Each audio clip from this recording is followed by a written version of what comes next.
You ask Tiger to solve. This deals with linear equations with one unknown. The final result is b equals -2/5. Let's solve it step by step. Simplify the expression. Simplify the arithmetic.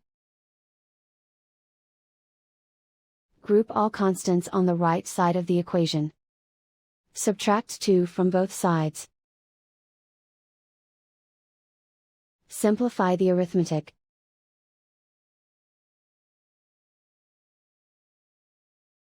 Isolate the b. Divide both sides by 5. Simplify the fraction.